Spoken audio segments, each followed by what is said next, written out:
Hi friends, welcome back to our channel. First of all అందరూ ఎలా ఉన్నారండి? అందరికీ ఒక గుడ్ న్యూస్ అండి. ఎవరైతే SSC GD constable 2025లో return exam రాసిన వారు ఉన్నారో, ఫిబ్రవరి 4 నుంచి ఫిబ్రవరి 25 వరకు ఎవరైతే రిటన్ ఎగ్జామ్ రాసిన వారు ఉన్నారో వారందరికీ గుడ్ న్యూస్. మనకేంటంటే రిజల్ట్స్ అనేవి రిలీజ్ చేయడం అయితే జరిగింది. ఈ లిస్ట్లో కనుక మీ నేమ్ ఉంటే మీరు పీఈటీ అండ్ పిఎస్టీకి ఎలిజిబుల్. ఎలా చెక్ చేసుకోవాలి, ఏంటి, అసలు ఎంతమందిని క్వాలిఫై చేశారనే వివరాలు అయితే నేను ఇప్పుడైతే క్లియర్గా చెప్తాను. ఓకే, ఇంకా ఎవరైనా రన్నింగ్ అనేది స్టార్ట్ చేయకపోయి ఉంటే లిస్ట్లో మీ పేరు ఉంటే ఖచ్చితంగా రన్నింగ్ అనేది బిగినెట్టండి. ఓకే ఫ్రెండ్స్, ఇక మెయిన్ టాపిక్లోకి చూసుకున్నట్టయితే మీరు ఇక్కడ గమనించగలరు. ఇదేంటంటే ఫీమేల్ క్యాండిడేట్స్కి సంబంధించి ఫోర్సెస్ అదర్ దాన్ ఎన్సీబీ, అంటే ఎన్సీబీ కాకుండా మిగిలిన అన్ని ఫోర్సులు ఉన్నాయి కదా, BSF, CRPF, CISF, Assam rifle, SSB, ఇవన్నిటిలో కలిపి ఓకే ఫీమేల్ క్యాండిడేట్స్కి వచ్చేసి టోటల్గా ఇవి కేటగిరీ వైజ్ అయితే క్వాలిఫై చేసి మొత్తం మీద 40,047 మందిని అయితే షార్ట్ లిస్ట్ చేశారు. అర్థమైందా? Okay, 1:8 ratio. State wise, area wise, category wise ఒక పోస్ట్కి 8 మందిని చెప్పిన పీఈటీ అండ్ పిఎస్టీకి అయితే పిలుస్తారు. ఒక పోస్ట్కి 2 చెప్పిన మెడికల్ టెస్ట్ అయితే పిలుస్తారు. ఇదొకటైతే తెలిసిందే కదా, మనం చాలాసార్లు అయితే డిస్కస్ చేసుకున్నాం. సో ఫీమేల్ క్యాండిడేట్స్ అయితే 40,047 మంది. అలాగే మేల్ క్యాండిడేట్స్ వివరాలు కూడా ఒకసారి చూసుకున్నట్టయితే మేల్ క్యాండిడేట్స్ కూడా చూసుకోండి. ఇక్కడ other than forces SSF and NCB ఈ 2 ఫోర్సుల్లో తప్ప మిగిలిన అన్ని ఫోర్సులో కలిపి 1:8 రేషియోలోకి మామూలుగా మనకి పిలవడం అయితే జరిగింది యాక్చువల్గా.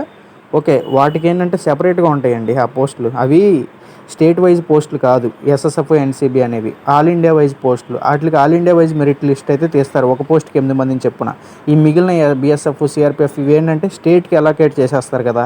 సో అదొకటైతే గుర్తుపెట్టుకోండి. అందుకని ఇక్కడ state wise, area wise 1:8 ratio అని చెప్పడం అయితే జరిగింది. ఈ మొత్తం ఏదైతే మేల్ క్యాండిడేట్స్ ఉన్నారో మొత్తం మీద 3,51,552 మందిని షార్ట్ లిస్ట్ చేయడం అయితే జరిగింది. సో మొత్తానికి ఇన్ఫర్మేషన్ అయితే అర్థమైంది కదా. ఇప్పుడు మీకు లిస్ట్లో ఎలా నేమ్ చెక్ చేసుకోవాలి ఏంటి అనేది అయితే చూసుకుందాం. మీ రోల్ నెంబర్ని బట్టి ప్రశాంతంగా అయితే చెక్ చేసుకోండి. ముందుగా వచ్చేసి రోల్ నెంబర్ అయితే ఉంటుంది, మన నేము, అలాగే ఫాదర్ నేము, మదర్ నేమ్ కూడా ఉంటుంది. ఇక్కడ ఒక విషయం గుర్తుపెట్టుకోండి, మీ యొక్క దగ్గర హాల్ టికెట్ లేనట్లయితే మీ దగ్గర మీకు ఏంటంటే రోల్ నెంబర్ అనేది మీకు అడ్మిట్ కార్డు రిలీజ్ చేసినప్పుడు మనకి మెయిల్కి పంపిస్తారు కదా, ఆ మెయిల్ అయినా ఉంటుంది, లేదంటే ఎస్ఎంఎస్ రూపంలో వచ్చి ఉంటుంది మీ మొబైల్ నెంబర్కి, అక్కడైనా చెక్ చేసుకోవచ్చు. అర్థమైందా? రోల్ నెంబరే ఇదొకటైతే అర్థం చేసుకోండి.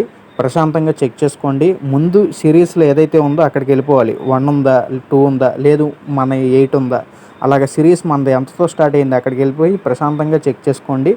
ఓకే, మీది ఏమైంది అనేది అయితే నాకు కామెంట్ రూపంలో చెప్పండి. ఈ పీడిఎఫ్స్ అన్నీ కూడా నేను మన టెలిగ్రామ్ ఛానల్లో అయితే పోస్ట్ చేస్తాను. ఓకే, ఇదొకటైతే గుర్తుపెట్టుకోండి. మళ్ళీ నెక్స్ట్ వీడియోతో కలుసుకుందాం. అలాగే ఇంకా కట్ ఆఫ్స్ గురించి, అసలు లాస్ట్ టైంకి ఇప్పుడు కట్ ఆఫ్స్ ఏమైనా చేంజ్ అయినాయి అన్నిటి గురించి మనం తర్వాత అయితే వీడియోలో మాట్లాడుకుందాం. ఎంత కట్ ఆఫ్ చేంజ్ అయింది ఏంటి అనేది. అర్థమైందా?